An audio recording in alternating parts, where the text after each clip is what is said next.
काम का pressure, stress, burnout, ये शब्द आजकल हमारी जिंदगी का हिस्सा बन गए हैं, है ना? ऐसा लगता है जैसे ये एक ऐसी चुनौती है जो बस बढ़ती ही जा रही है और हम सब कभी ना कभी इसका सामना करते ही हैं। तो चलिए आज इसी टॉपिक को थोड़ा और गहराई से समझते हैं। और देखिए, ये सिर्फ किसी एक इंसान के तनाव की बात नहीं है। सोचिए, जब कोई कर्मचारी नौकरी छोड़ने का मन बनाता है तो इसका सीधा असर कंपनी पर पड़ता है ना? नया बंदा हायर करो, उसे ट्रेन करो, इसमें प्रोडक्टिविटी का जो नुकसान होता है वो अलग, मतलब कंपनियों के लिए भी एक बहुत बड़ा मसला है। वो संडे वाली शाम याद है, जब वीकेंड खत्म होने वाला होता है और दिमाग में मंडे का काम घूमने लगता है। एक अजीब सी घबराहट होती है। वो सिर्फ एक फीलिंग नहीं है। साइंस के मुताबिक ये वर्क प्रेशर का एक बहुत बड़ा और गहरा संकेत है, जिसे अब समझने की कोशिश की जा रही है। तो सवाल ये है कि आखिर हमारा ऑफिस कभी-कभी एक प्रेशर कुकर जैसा क्यों लगने लगता है? इसका जवाब सिर्फ हमारी फीलिंग्स में नहीं है, इसका जवाब छिपा है डेटा में। और वो डेटा एक बहुत ही दिलचस्प कहानी बताता है। चलिए एक केस स्टडी देखते हैं। ये बात है 2024 की, वियतनाम की। यहाँ रिसर्चर्स ने 317 ऑफिस कर्मचारियों से बात की। उनका मकसद सीधा था, ये पता लगाना कि काम के प्रेशर, स्ट्रेस और नौकरी छोड़ने की इच्छा के बीच का गणित क्या है। मतलब, क्या कोई सीधा कनेक्शन है? तो इस डेटा से आखिर मिला क्या? आइए इस बर्नआउट की चीरफाड़ करते हैं और देखते हैं कि साइंस ने क्या खोज निकाला। अच्छा, तो रिसर्चर्स ने शुरू में एक बहुत सीधी सीधी थ्योरी बनाई। उन्होंने सोचा कि काम का बोझ, लंबे वर्किंग आवर्स, खराब माहौल, मुश्किल हालात, ये सारी चीजें मिलकर न सिर्फ स्ट्रेस बढ़ाती हैं, बल्कि इन्हीं की वजह से लोग सीधे सीधे नौकरी छोड़ देते हैं। सुनने में तो काफी लॉजिकल लगता है ना? लेकिन कहानी में ट्विस्ट तब आया जब असली डेटा सामने आया। ज्यादातर बातें तो सही निकली, पर एक चीज ने सबको चौंका दिया। वो ये कि खराब वर्किंग कंडीशंस का नौकरी छोड़ने की इच्छा से कोई डायरेक्ट सीधा कनेक्शन नहीं मिला। और यही जो मिसिंग लिंक था, इस पूरी स्टडी का सबसे बड़ा खुलासा था। एक ऐसी खोज जो वर्क स्ट्रेस और नौकरी छोड़ने के बारे में हमारी सोच को पूरी तरह से बदल सकती है। ये जो नंबर दिख रहा है, P = 0.128, यही है वो बड़ा खुलासा। अब साइंटिफिक भाषा को छोड़ें तो इसका सीधा सा मतलब ये है कि खराब वर्किंग कंडीशंस और नौकरी छोड़ने की इच्छा, इनके बीच कोई मजबूत सीधा रिश्ता नहीं है। मतलब खराब हालात स्ट्रेस तो जरूर देते हैं, पर सिर्फ उनकी वजह से कोई इस्तीफा नहीं दे देता। पिक्चर में कुछ और भी है, कोई और वजह है जो उस आखिरी फैसले तक ले जाती है। रिसर्चर्स ने भी इसी बात को साफ साफ कहा। ये एक बहुत जरूरी बात है समझने वाली।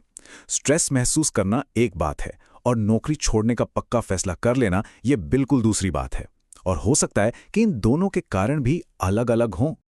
अब इस पूरी गुत्थी को और अच्छे से समझने के लिए एक बहुत ही फेमस साइकोलॉजिकल मॉडल को देखते हैं। ये एक ऐसा फ्रेमवर्क है जो दुनिया भर में इस्तेमाल होता है। तो इसमें सबसे पहली चीज है जॉब डिमांड्स। जैसा नाम से ही जाहिर है, ये जॉब की वो मांगे हैं जो हमारी एनर्जी और मेहनत खींचती हैं। जैसे बहुत ज्यादा वर्क प्रेशर, इमोशनल डिमांड्स या एकदम टाइट डेडलाइंस। ये सब स्ट्रेस बढ़ाने वाली चीजें हैं। और दूसरी तरफ हैं जॉब रिसोर्सेज। ये वो चीजें हैं जो हमें इन डिमांड से लड़ने में मदद करती हैं, जैसे काम में आज़ादी मिलना, बॉस का सपोर्टिव होना या करियर में आगे बढ़ने के मौके। कह सकते हैं कि ये हमारी शील्ड या हथियार हैं। तो पूरा खेल जो है वो बैलेंस का है, एक तराजू की तरह। एक तरफ हैं डिमांड्स जो हमारी एनर्जी खत्म करती हैं और हमें बर्नआउट की तरफ धकेलती हैं, और दूसरी तरफ हैं रिसोर्सेज जो हमें एनर्जी देते हैं और काम से जोड़ते हैं। स्ट्रेस तब होता है जब डिमांड्स वाला पलड़ा रिसोर्सेज वाले पलड़े पर भारी पड़ जाता है। और ये जो डिमांड्स और रिसोर्सेज के बैलेंस की बात है ना, ये अब सिर्फ किताबों की थियरी नहीं रही, ये आज के वर्कप्लेस की एक प्रैक्टिकल और यहाँ तक कि कानूनी सच्चाई बन चुकी है। इसी से जुड़ा एक बहुत ज़रूरी कॉन्सेप्ट है साइकोलॉजिकल सेफ्टी। ये एक बहुत ही पावरफुल जॉब रिसोर्स है। इसका मतलब है एक ऐसा माहौल जहाँ कोई भी बिना डरे अपनी बात रख सके, नए आइडियाज़ दे सके। जब ऐसा होता है ना, तो स्ट्रेस अपने आप कम होता है और नए नए आइडियाज़ भी आते हैं। और अब तो ये सिर्फ अच्छी बात नहीं रही, बल्कि कई देशों में ये कानूनी ज़रूरत बन गई है। कंपनियों को अब बाकायदा इन 7 स्टेप्स को फॉलो करना पड़ता है। मतलब उन्हें मेंटल हेल्थ से जुड़े खतरों को पहचानना होगा, उन्हें कम करने के लिए प्लान बनाने होंगे और उस पर काम भी करना होगा। ऊपर से आज काम करने का तरीका भी तो बदल गया है। रिमोट वर्क को ही ले लीजिए। ये डेटा देखिए, ये बताता है कि इसकी अपनी अलग डिमांड्स हैं। 61% लोग अकेला महसूस करते हैं। बहुत से लोगों के लिए काम के घंटे पहले से भी ज्यादा हो गए हैं। ये सब नए जमाने के नए स्ट्रेस हैं, जिनसे निपटना भी एक चैलेंज है। तो सवाल उठता है कि इन सब का हल क्या है? मजे की बात यह है कि यहां से दो बिल्कुल अलग रास्ते निकलते हैं। एक रास्ता बाहर की दुनिया को ठीक करने की बात करता है, मतलब पॉलिसी और सिस्टम को, और दूसरा रास्ता वो हमारे अंदर की दुनिया को संवारने की बात करता है। पहला रास्ता है ऑर्गेनाइजेशनल अप्रोच, मतलब कंपनियां स्ट्रेस मैनेजमेंट पॉलिसी बनाती हैं। मैनेजर्स की जिम्मेदारी तय की जाती है कि वो वर्कलोड देखें, टीम से ठीक से बात करें, सबको सही ट्रेनिंग दें। ये एक तरह से ऊपर से नीचे आने वाला एक स्ट्रक्चर्ड तरीका है। तो ये तो हो गया बाहरी दुनिया का समाधान। लेकिन क्या हो अगर समस्या का एक बड़ा हिस्सा हमारे अंदर ही हो?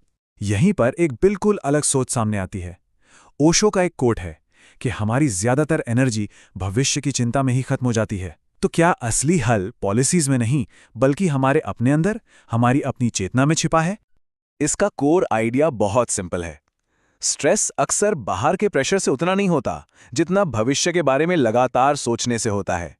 अगर हम अपना पूरा ध्यान सिर्फ उस काम पर लगा सके जो हम अभी इसी पल कर रहे हैं, तो हमारी एनर्जी बर्बाद नहीं होगी, बल्कि बचेगी। और ये सोच हमें एक बहुत गहरे सवाल पर लाकर खड़ा कर देती है। क्या हमें हमेशा बाहर के हालात बदलने पर ही फोकस करना चाहिए, या फिर अपने अंदर की स्थिति को बदलकर भी वो बैलेंस पाया जा सकता है? और आखिर में ये विचार हमें एक बहुत पावरफुल चाबी देता है। जब कोई भी काम पूरी तरह से पूरे इन्वॉल्वमेंट के साथ किया जाता है, तो वो काम हमारी एनर्जी लेता नहीं, बल्कि हमें एनर्जी देता है। तो शायद वर्क स्ट्रेस का असली इलाज बाहर की दुनिया को बदलने में उतना नहीं है, जितना कि हर पल में, हर काम में पूरी तरह मौजूद रहने की इस कला को सीखने में है।